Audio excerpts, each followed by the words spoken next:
Good day, everyone. My name is Melba Sumagang, and I will be the one to discuss about object relations theory by Melanie Klein. This program is rated PG. It contains themes and scenes which may not be suitable for very young audiences. Parental guidance is advised. There was a story about a young child named Melita, who was in anger feeling of her mother. Melita was the oldest of the three children of Mila and Art. Her parents enter in a loveless marriage that causes them to separate and divorce after. Her mother Mila was known as a doctor and don't have enough time for her children. Melita blamed her mother for this separation until this anger still felt when the time she matures. Melita underwent to become a doctor, then successfully achieved it, and now professionally equal to her mother as a doctor. The rift between mother and daughter became more acrimonious. Her friend Edward was a bitter rival of her mother Mela in the hospital.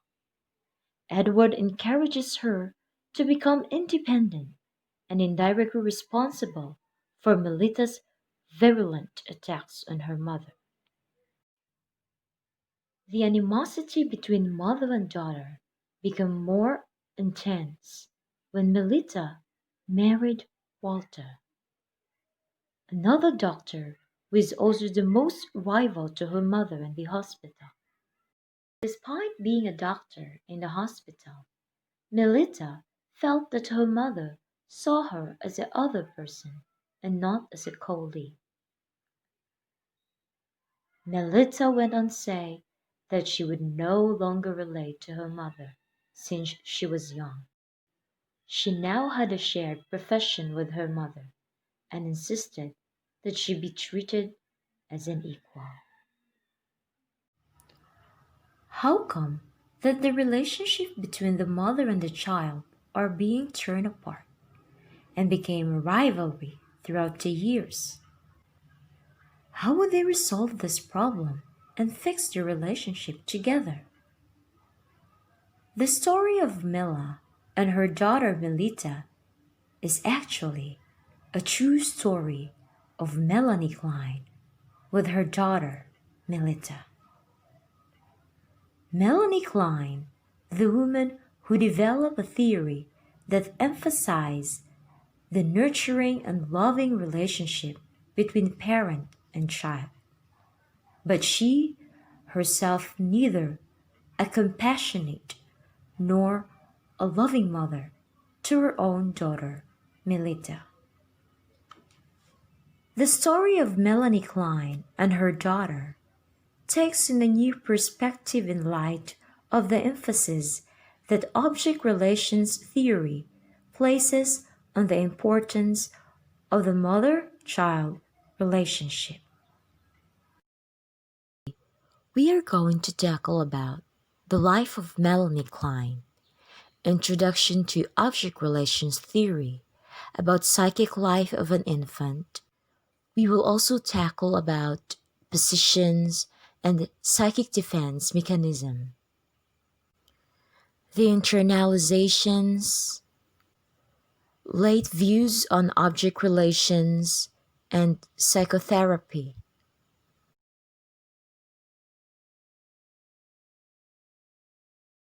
Melanie Rises Klein was born March 30, 1882, in Vienna, Austria, an Austrian-born British psychoanalyst known for her work with young children, in which observations of free play provided insights into the child's unconscious fantasy life, enabling her to psychoanalyze children as young as 2 or 3 years of age. The youngest of four children born to Dr. Maurice Rises, to a second wife, Libusa Dodge Rises. Klein believed that her birth was unplanned, a belief that led to feelings of being rejected by her parents. She felt especially distant to her father, who favored his oldest daughter, Emily. During her childhood, Klein observed both parents working at jobs they did not enjoy. Her father was a physician who struggled to make a living in medicine and eventually was relegated to working as a dental assistant. Her mother ran a shop selling plants and reptiles, a difficult, humiliating, and fearful job for someone who abhorred snakes. Despite her father's meager income as a doctor, Klein aspired to become a physician. Klein's early relationships were either unhealthy or ended in tragedy. She felt neglected by her elderly father, whom she saw as cold and distant, and although she loved and idolized her mother, she felt suffocated by her. Klein had a special fondness for her older sister, Sidonie, who was 4 years older and who taught Melanie arithmetic and reading. Unfortunately, when Melanie was 4 years old, Sidonie died. In later years, Klein confessed that she never got over grieving for Sidonie. After her sister's death, Klein became deeply attached to her only brother, Emmanuel, who was nearly 5 years older and who became her close confidant. She idolized her brother, and this infatuation may have contributed to her later difficulties in relating to men. Like Sidonie earlier, Emmanuel tutored Melanie, and his excellent instructions helped her pass the entrance examinations of a reputable preparatory school. When Klein was 18, her father died, but a greater tragedy occurred 2 years later when her brother Emmanuel died.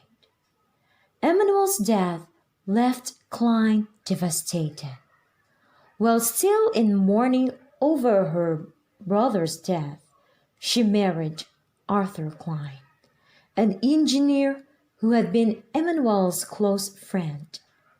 Melanie believed that her marriage at the age of 21 prevented her from being a physician, and for the rest of her life, she regretted that she had not reached that goal.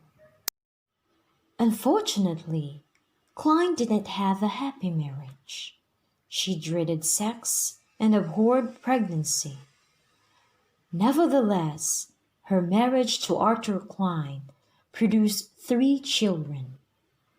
Melita, born in 1904.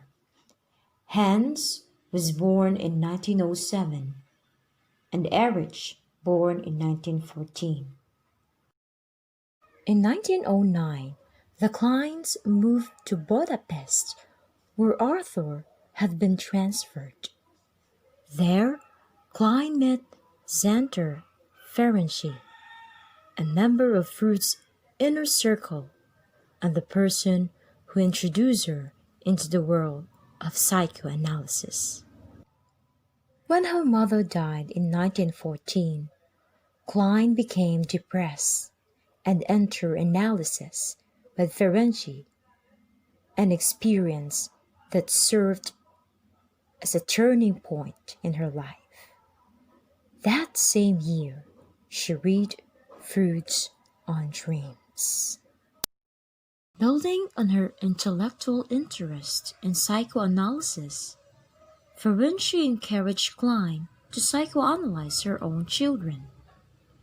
Until that time, no one had tried analyzing children, so without any guidance, Klein set about developing a technique of child analysis that is still used today. In her play technique, the child's play activity is taken as symbolic of unconscious material and is interpreted in the same way that dreams and free association are in adults' analysis. Klein was the first psychologist to view children's play as a meaningful activity, and her play technique later contributed to the development of play therapy. A few years later, she became a full member of the Hungarian Psychoanalytic Society. But by this time, Klein's marriage was failing, and so she left Arthur and took her children to Berlin, where she joined the Berlin Psychoanalytic Society and entered analysis with the eminent Karl Abraham. Abraham was developing Freud's concept of the death instinct and his own ideas about oral and anal sadistic impulses in infancy, in which Klein soon incorporated into her interpretations of children's play.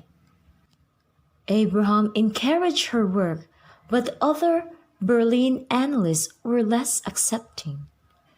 When Abraham died in 1926, Klein moved to London to join the British Psychoanalytic Society. In London, Melanie Klein found her intellectual home among the British psychoanalysts who embraced her new ideas and were eager to learn her play technique. She spent the rest of her life there, developing her theory of child's development into a new school of psychoanalytic thought and training future analysts in her theory and technique. In 1934, Klein's older son, Hans, was killed in a fall. Melita, who had recently moved to London with her psychoanalyst husband, Walter Schmidberg, maintained that her brother had committed suicide, and she blamed her mother for his death.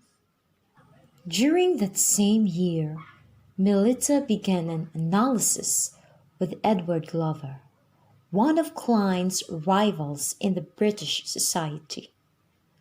Klein and her daughter then became even more personally estranged and professionally antagonistic, and Melita maintained her animosity even after her mother's death. In the face of the loss of two of her children, Klein found solace in her work. She continued to develop her ideas about schizoid defense mechanism, including splitting and the role they play in borderline conditions. Her final work explored the themes of envy, gratitude, and preparation in the mother-infant relationship. Themes which were so central to her own experiences as a daughter and a mother.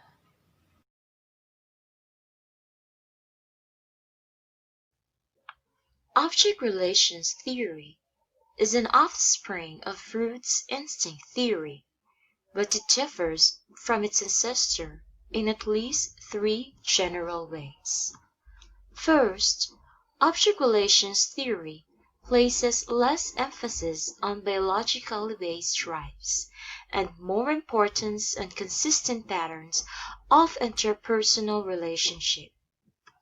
Second, as opposed to Freud's rather paternalistic theory that emphasizes the power and control of the father, object relations theory tends to be more maternal, stressing the intimacy and nurturing of the mother.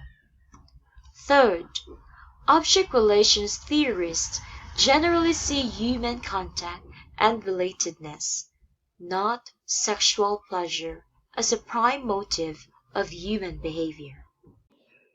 If Klein is the mother of object relations theory, then Freud himself is the father. Freud believed that instincts or drives have a source of drive, impetus of drive, object of drive, and aim of drive, with the latter two having the greater psychological significance.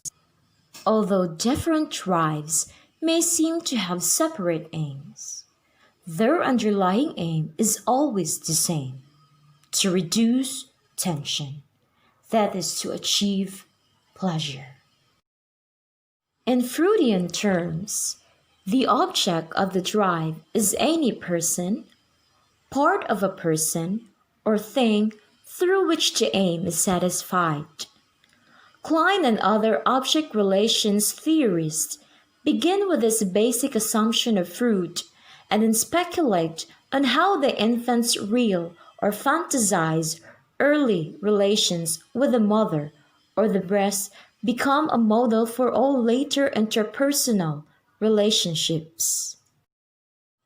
An important portion of any relationship is the internal psychic representations of early significant objects, such as the mother's breast or the father's penis, that have been introjected or taken into the infant's psychic structure and then projected onto one's partner. These internal pictures are not accurate representations of the other person, but are remnants of each person's earlier experiences. The psychic life of the infant. Freud emphasized the first 4 or 6 years of life, while Klein stressed the importance of the first 4 or 6 months. To her, infants do not begin with a blank slate, but with an inherited predisposition to reduce the anxiety they experience as a result of the conflict produced by the forces of the life instinct and the power of the death instinct. The infant's innate readiness to act or react presupposes the existence of phylogenetic endowment, a concept that Freud also accepted. Fantasies. Infants at birth already possess a fantasy about life. In fact, Klein intentionally spelled fantasy this way to make it distinguishable. They already have their unconscious images of good and bad. For example, a full stomach is good and an empty one is bad. Thus Klein would say that infants who fall asleep while sucking on their fingers are fantasizing about having their mother's good breasts inside themselves. Similarly, hungry infants who cry and kick their legs are fantasizing that they are kicking or destroying the bad breast. As the infant matures, unconscious fantasies connected with the breast continue to exert an impact on psychic life, but newer ones emerge as well. These later unconscious fantasies are shaped by both reality and by inherited predispositions. One of these fantasies involves the Oedipus complex, or the child's wish to destroy one parent and sexually possess the other. Because these fantasies are unconscious, they can be contradictory. For example, a little boy can fantasize both beating his mother and having babies with her. Such fantasies spring partly from the boy's experiences with his mother and partly from universal predispositions to destroy the bad breast and to incorporate the good one. Objects.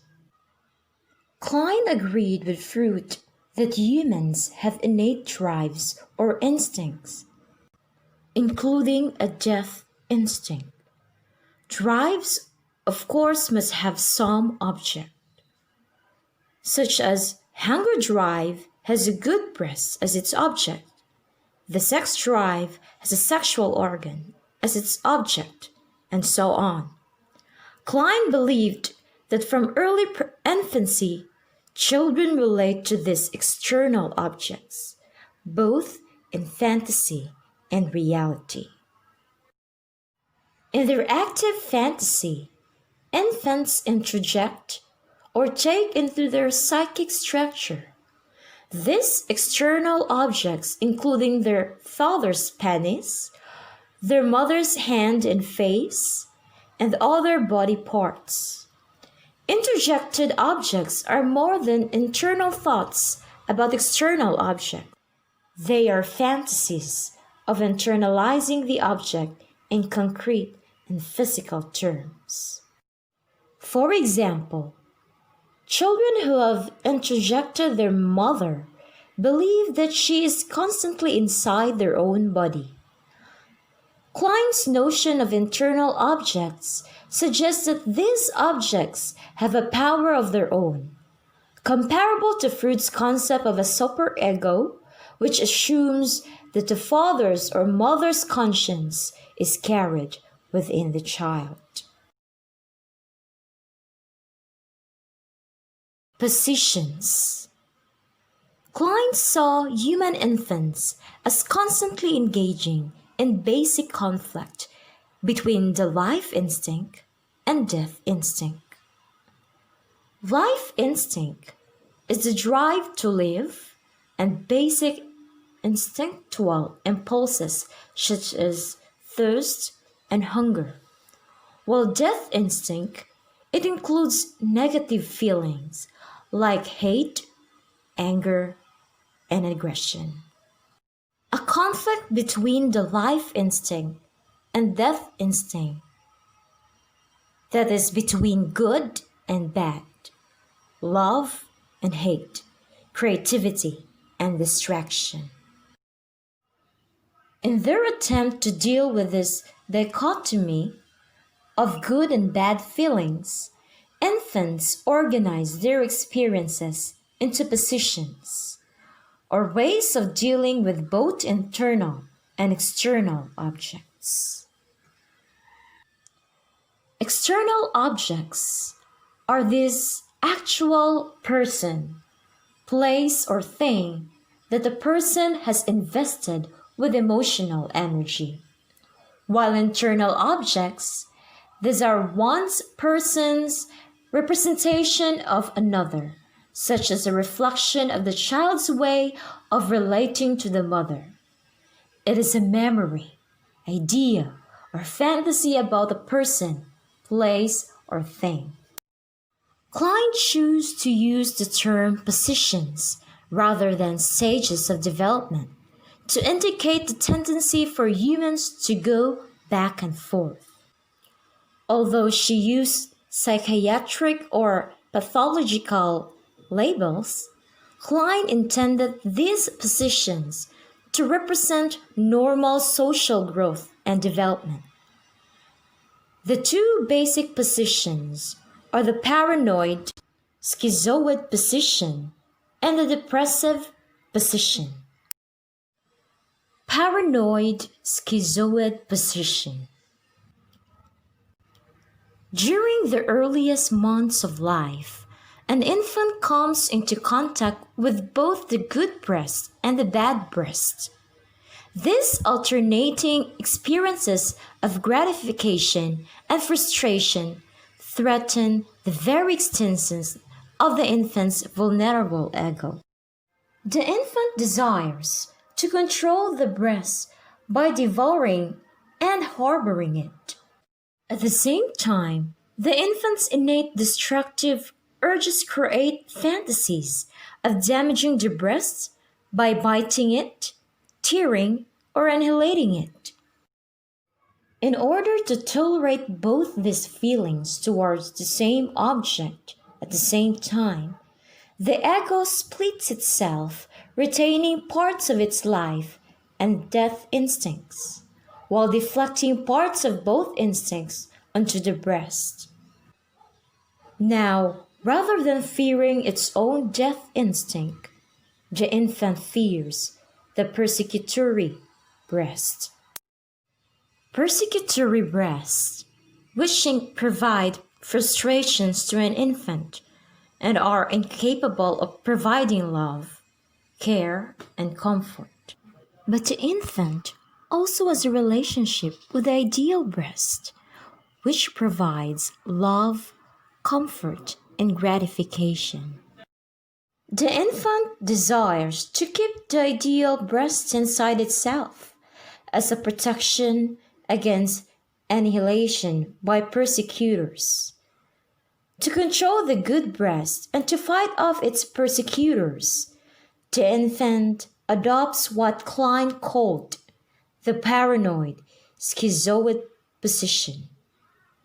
Paranoid schizoid position is a way of organizing experiences that includes both paranoid feelings of being persecuted and a splitting of internal and external objects into the good and the bad.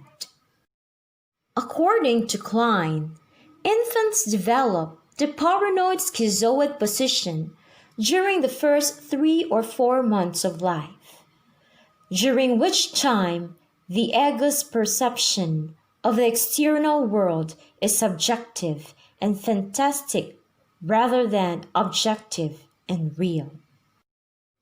Thus, the persecutory feelings are considered to be paranoid. That is, they are not based on any real or immediate danger from the outside world. The child must keep the good breast and bad breast separate, because to confuse them would be to risk annihilating the good breast and losing it as a safe harbor.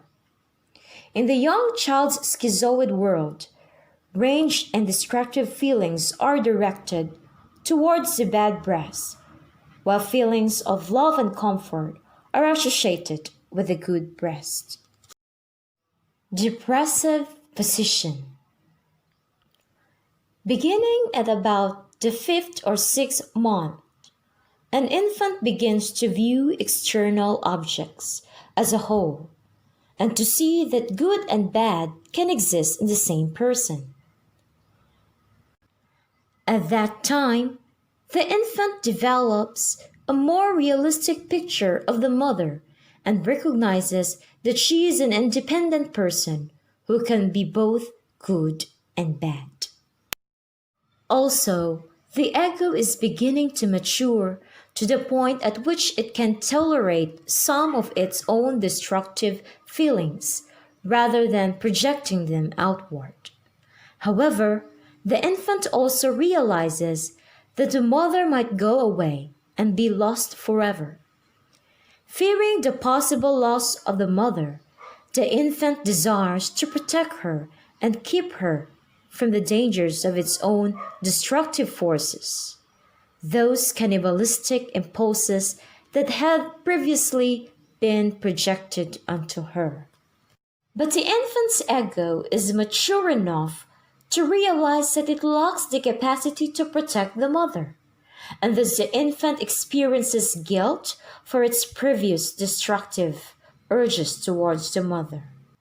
The feelings of anxiety over losing a loved object coupled with a sense of guilt for wanting to destroy that object constitute what Klein called the depressive position. Children in the depressive position recognize that the loved object and the hated object are now one and the same.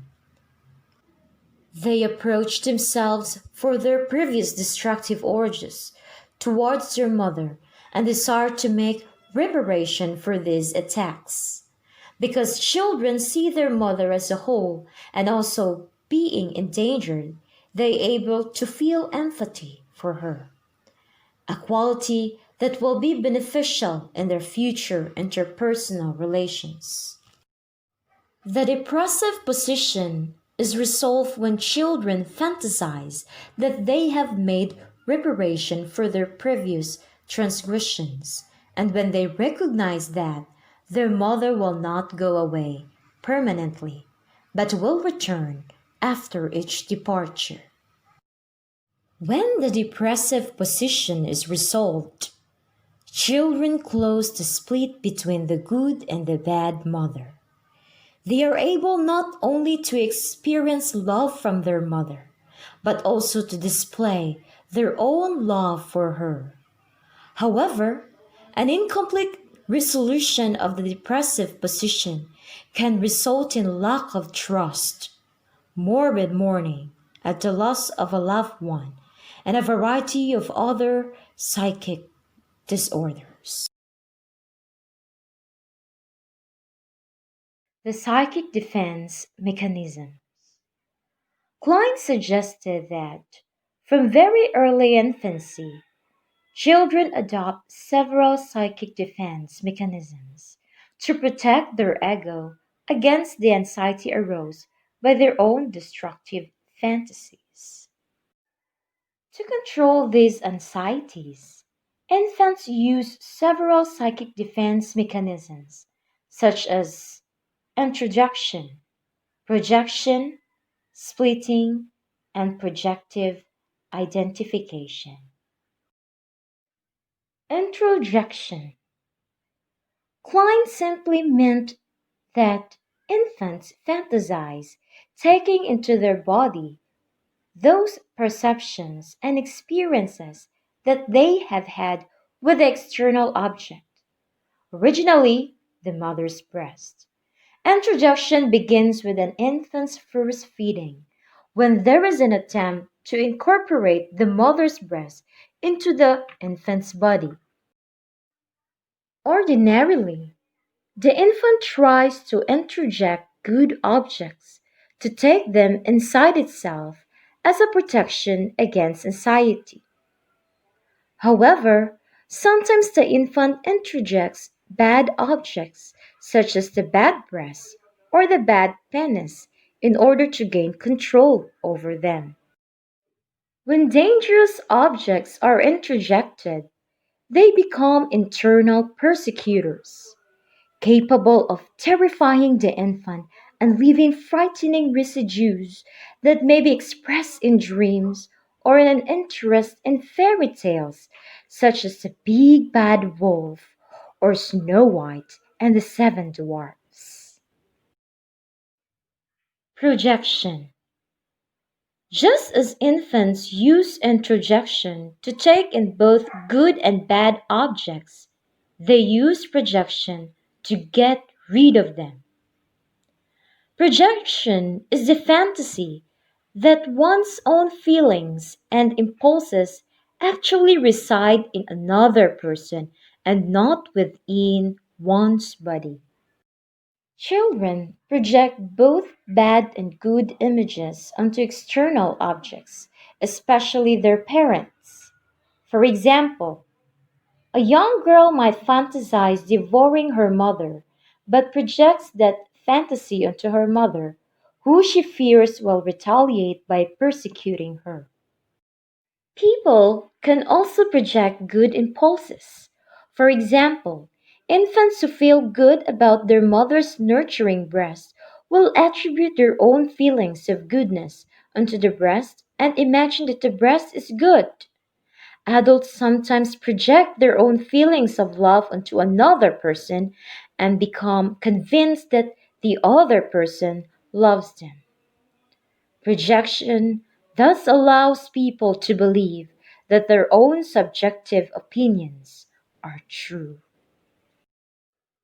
Splitting. Infants can only manage the good and bad aspects of themselves and of external objects by splitting them. That is, by keeping apart incompatible impulses. In order to separate bad and good objects, the ego must itself be split. Splitting can have either a positive or a negative effect on the child. If it is not extreme and rigid, it can be a positive and useful mechanism not only for infants but also for adults. It enables people to see both positive and negative aspects of themselves, to evaluate their behavior as good or bad, and to differentiate between likable and unlikable acquaintances. On the other hand, excessive and inflexible splitting can lead to pathological repression. For instance, if children's egos are too rigid to be split into good me and bad me, then they cannot interject bad experiences into the good ego. Projective identification. It is a psychic defense mechanism in which infants split off unacceptable parts of themselves, project them into another object, and finally interject them back into themselves in a changed or distorted form. By taking the object back into themselves, infants feel that they have become like that object. That is, they identify with that object. Projective identification exerts a powerful influence on adult interpersonal relations. Unlike simple projection, which can exist wholly in fantasy, projective identification exists only in the world of real interpersonal relationships. For example, a husband with strong but unwanted tendencies to dominate others will project those feelings into his wife, whom he then sees as domineering. The man subtly tries to get his wife to become domineering. He behaves with excessive submissiveness in an attempt to force his wife to display the very tendencies that he has deposited in her.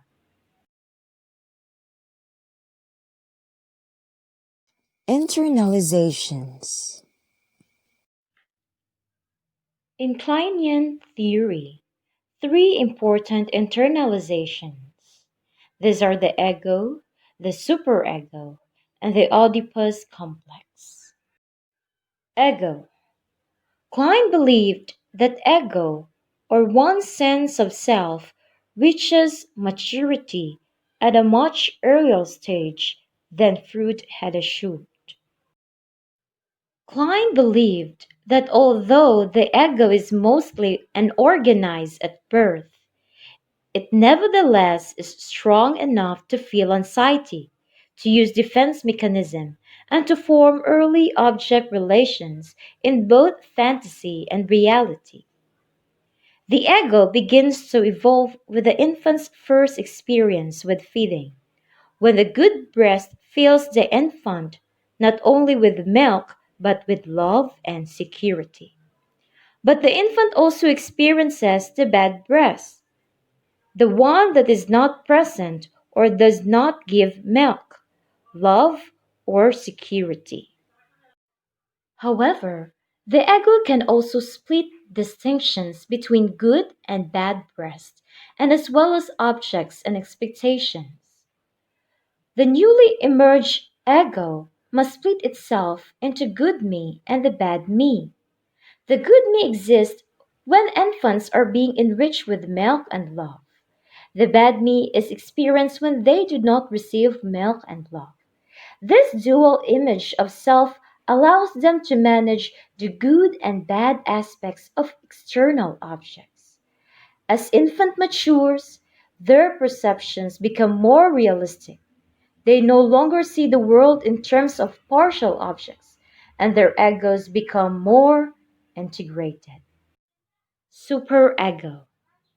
Klein's picture of the superego differs from Freud's in at least three important respects. First, it emerges much earlier in life. Second, it is not an outgrowth of the Oedipus complex. And third, it is much more harsh and cruel.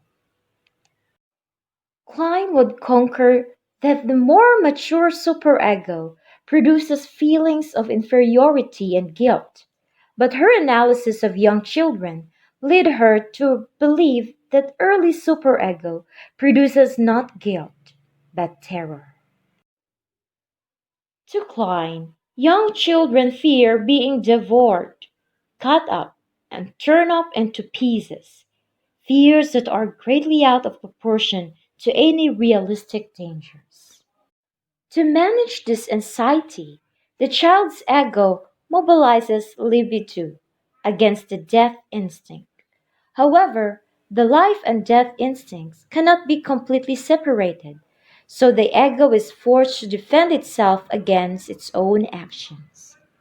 This early ego defense lays the foundation for the development of the superego, whose extreme violence is a reaction to the ego's aggressive self defense against its own destructive tendencies.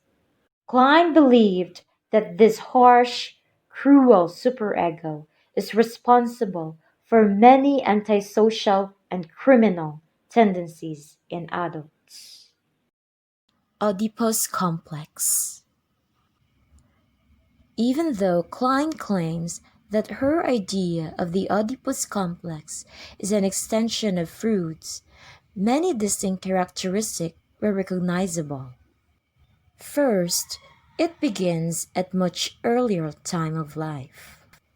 Klein held that the Oedipus complex begins during the earliest months of life, overlaps with the oral and anal stages, and reaches its climax during the genital stage at around age 3 or 4.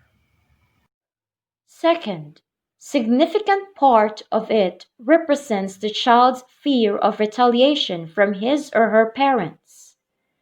Third, child's retention of positive feelings towards both parents.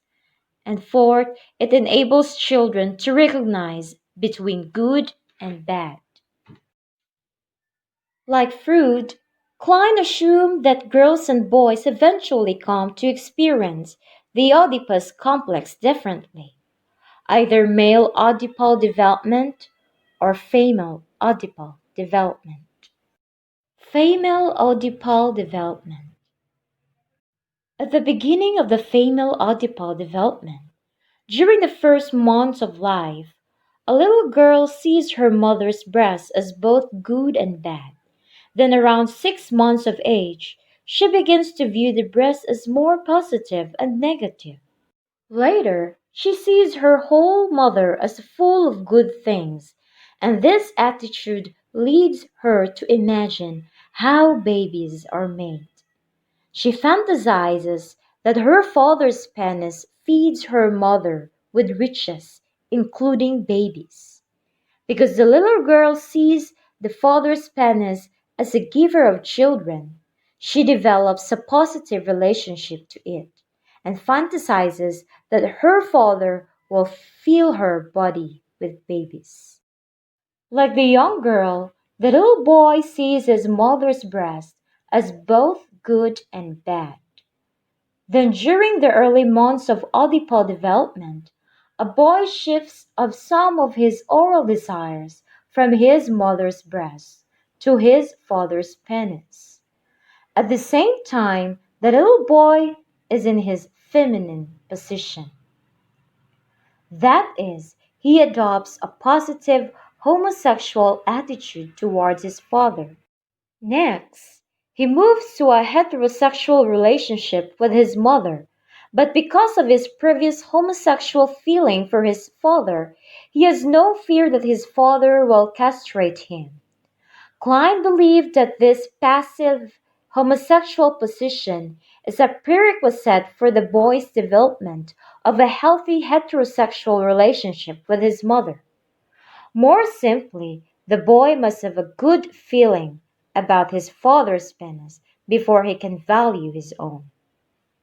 As the boy matures, however, he develops oral sadistic impulses towards his father and wants to bite off his penis and to murder him. These feelings arouse castration anxiety and the fear that his father will retaliate against him by biting off his penis. This fear convinces the little boy that sexual intercourse with his mother would be extremely dangerous to him. The boy's Oedipus complex is resolved only partially by his castration anxiety. A more important factor is his ability to establish positive relationship with both parents at the same time. At that point, the boy sees his parents as whole objects, a condition that enables him to work through his depressive position.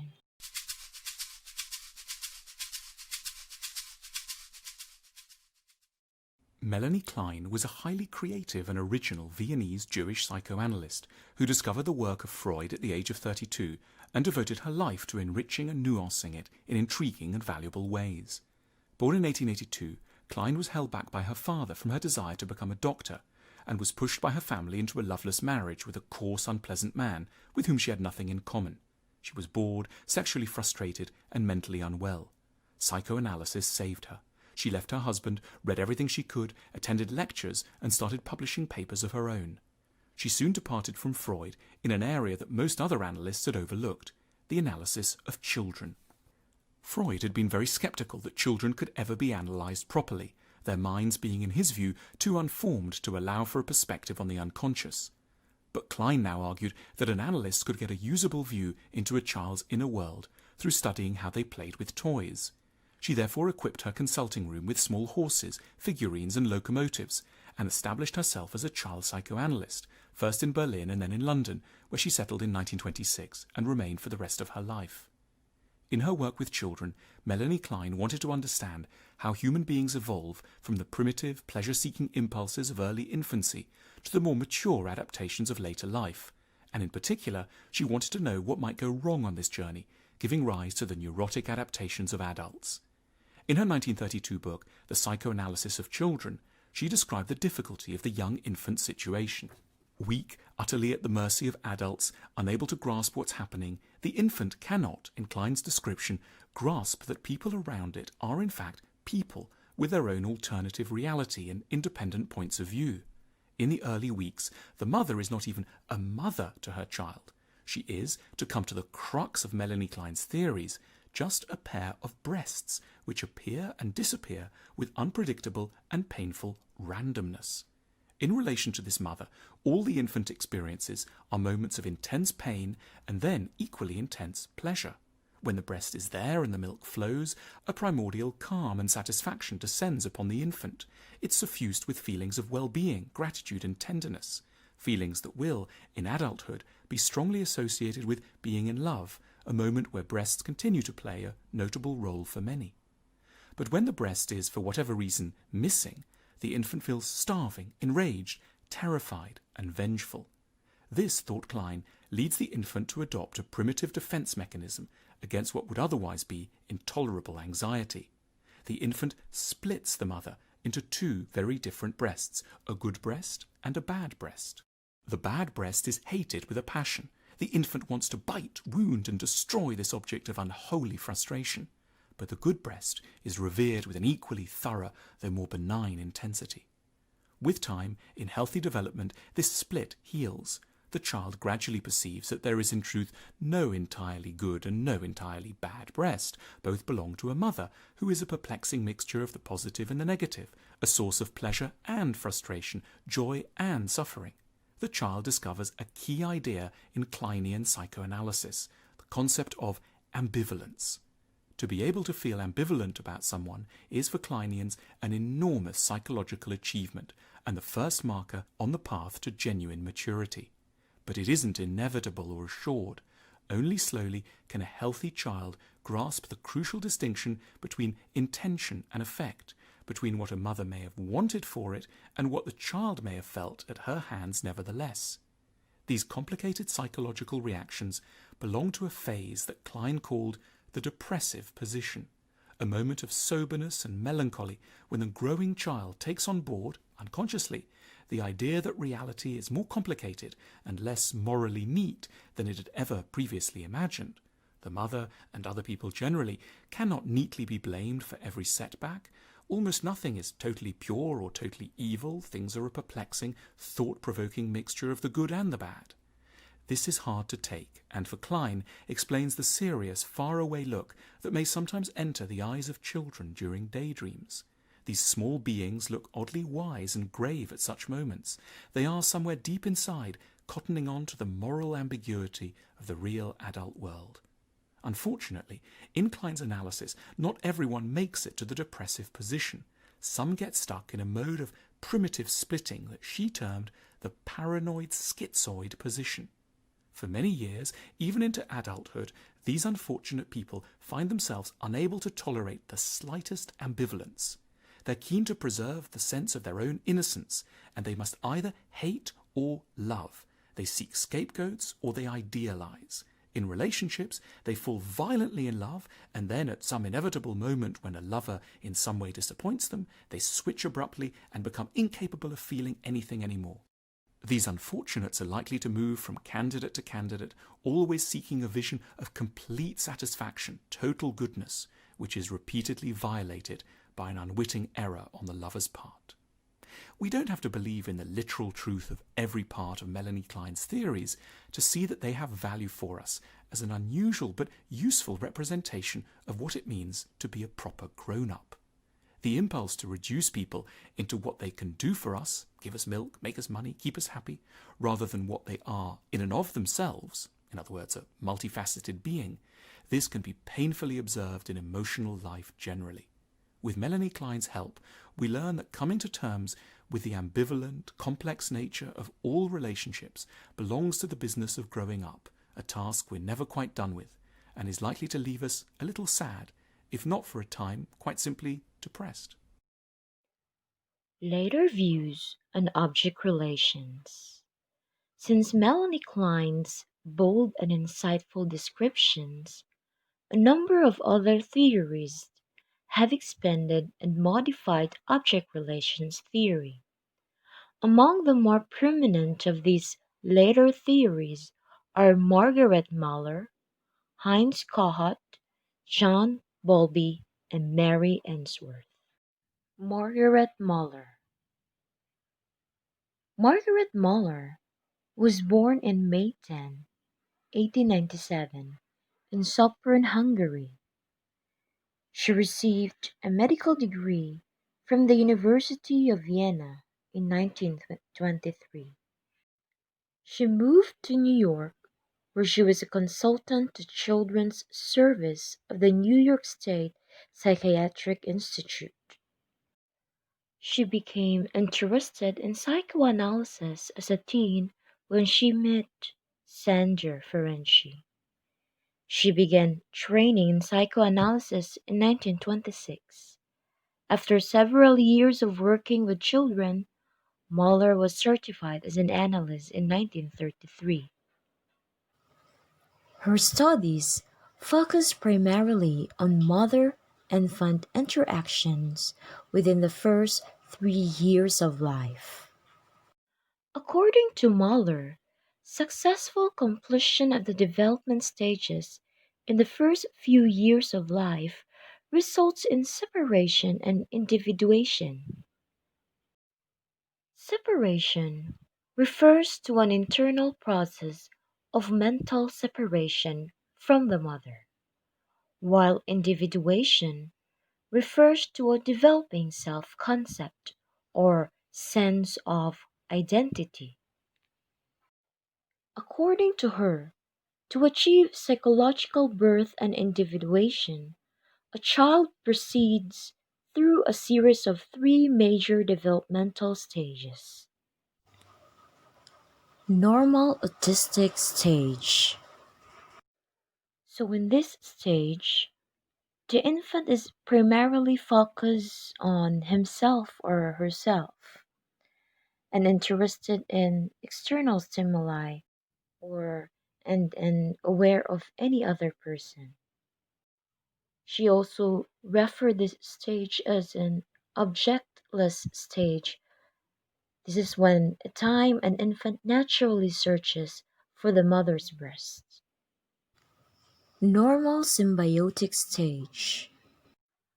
At this phase, The infant vaguely acknowledges the mother's existence not as a unique entity, but as the main source of need and satisfaction.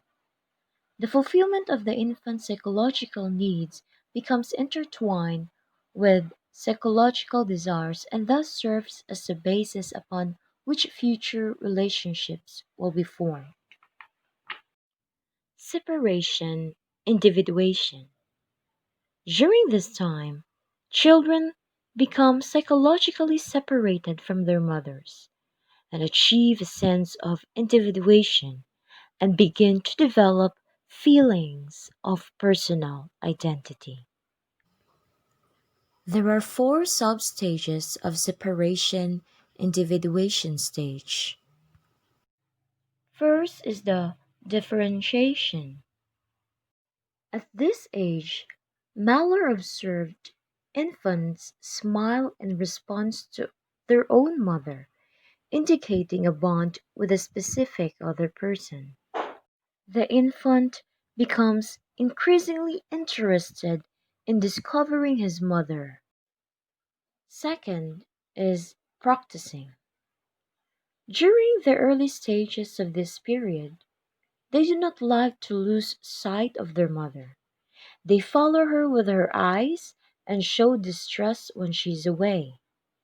Later, they begin to walk and to take in the outside world, which they experience as fascinating and exciting. Third is rapprochement. In this stage, they desire to bring their mother and themselves back together, both physically and psychologically. They can also walk with ease and more likely to show separation anxiety. The last is object constancy. In this substage, the child begins to develop a sense of individuality and the formation of a healthy self concept and self confidence. Heinz Kohut. Heinz Kohut was born in May 3, 1913, in Vienna, Austria, to educated and talented Jewish parents. He learned to speak French, Greek, and studied European literature and biology. He began his secondary education in medicine at the University of Vienna, where he developed an interest in psychoanalysis. He is also the president of the American Psychoanalytic Association in 1964 and the vice president of the International Psychoanalytic Association beginning in 1965. He theorized that children develop a sense of self during early infancy, when parents and others treat them as if they had an individualized sense of identity.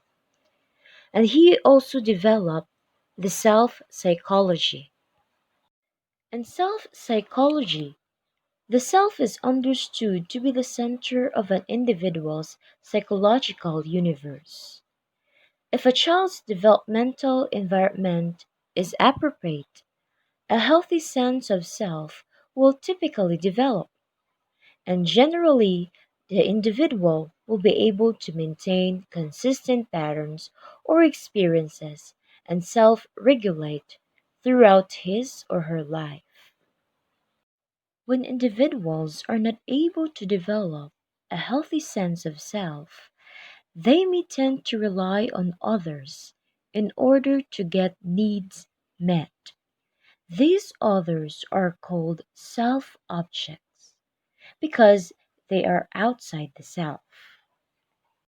Self objects are internalized psychological representation of an external object, typically a caregiver or a loved one. Humans require psychological fulfillment and they learn to generate self esteem from early caregivers.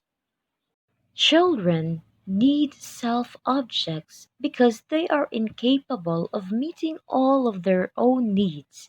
But over the course of a healthy development, self objects become internalized as individuals develop the ability to meet their own needs without relying on external others. John Bowlby. John Bowlby was born in London, where his father was a well known surgeon. From an early age, Bowlby was interested in natural science, medicine, and psychology subjects, and he studied at Cambridge University. After receiving a medical degree, he started his practice in psychiatry and psychoanalysis in 1933, and at about the same time, he began training in child psychiatry under Melanie Klein. During World War II, Bowlby served as an army psychiatrist. John Bowlby investigated infants' attachment to their mother as well as the negative consequences of being separated from their mother. And this is what he called attachment theory. I'll show you a video about attachment theory. The attachment theory argues that a strong emotional and physical bond to one primary caregiver in our first years of life is critical to our development. If our bonding is strong and we are securely attached, then we feel safe to explore the world. We know that there is always that safe base which we can return to any time. If our bond is weak, we feel insecurely attached. We are afraid to leave or explore a rather scary-looking world because we are not sure if we can return. People who are securely attached are said to have greater trust, can connect to others, and as a result are more successful in life. Insecurely attached people tend to mistrust others, lack social skills, and have problems forming relationships. There is one type of secure attachment, and there are three types of insecure attachments: anxious ambivalent, anxious avoidant, and anxious disorganized. In responses to distress, the first three react organized, while the last acts disorganized. To understand the theory better, let's look at Mr. and Mrs. Smith, who have 4 children: Luca, Anne, Joe, and Amy.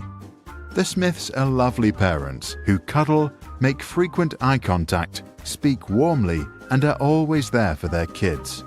But one day, Mr. Smith falls very sick and dies. For Mrs. Smith, life now becomes very difficult. She spends all day working, while at the same time trying to care for her children. An impossible task. At 6 years of age, Luca's brain is for the most part developed, his character strong and his worldview shaped. The new situation does not affect him much. He knows there is still always Mum, his safe haven. He feels securely attached. Later, he turns into a trusting and optimistic young man. His self-image is positive. Anne, who is 3, has problems coping with the new lack of attention. To Anne, her mother now acts unpredictably. She is anxious about their relationship and as a result becomes clingy. To get her mum's attention, she has to raise her emotional state and scream. When her mum finally reacts with a predictable response, she herself acts ambivalent and doesn't show her true feelings. Later in life, others think Anne is unpredictable or moody. Her self-image is less positive. Her attachment style is anxious ambivalent. 2-year-old Joe spends his days with his uncle, who loves him, but thinks that a good education means being strict. If little Joe shows too much emotion or is too loud, his uncle gets angry and sometimes punitive. This scares Joe. He learns that to avoid fear, he has to avoid showing his feelings, also in other situations. As an adult, he continues this strategy and has problems entering relationships. His image of himself is rather negative. His attachment is anxious avoidant. Amy, who is just 1 year old, gets sent to a nursery. The staff there is poorly trained, overworked, and often very stressed. Some are outright abusive. Amy therefore becomes anxious of the very people she seeks security from, a conflict which totally disorganizes her ideas about love and safety. As she is experiencing fear without resolution, she tries to avoid all social situations. As an adult, she thinks of herself as unworthy of love. Her self-image is very negative. Her attachment is anxious, disorganized. Mary Ainsworth. Mary Ainsworth was born in Glendale, Ohio, the daughter of the president of an aluminum goods business. She received her bachelor, master's, and doctorate all from the University of Toronto, where she also served as instructor and lecturer. During her long career, she taught and conducted research at several universities and institutes in Canada, United States, United Kingdom, and Uganda. She was influenced by Bowlby's theory. Mary Ainsworth and her colleagues developed a technique for measuring the type of attachment style of an infant develops towards its caregiver. And this is what they called strange situation. I'll show you a video on how this technique used. In 1969, American psychologist Mary Ainsworth gave developmental psychology a new procedure for studying attachment in infants. She called it the strange situation classification, and it's widely referred to as simply the strange situation.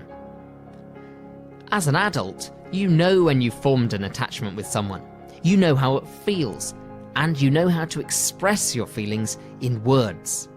However, when it comes to babies and young children, they haven't yet developed these skills, and therefore researchers must turn to more subtle techniques, such as the strange situation, which measures the security of an attachment in 1 to 2-year-olds. A 20-minute participatory observation, during which the researcher observes the infant's behavioural responses to a series of scenarios. Ainsworth's strange situation includes 8 stages, each lasting roughly 3 minutes. To start with, the mother, baby and researcher are all together in the room, a small, neutrally coloured space with some toys for the baby to play with. The experimenter leaves after around a minute, and the mother and baby are alone for approximately 3 minutes.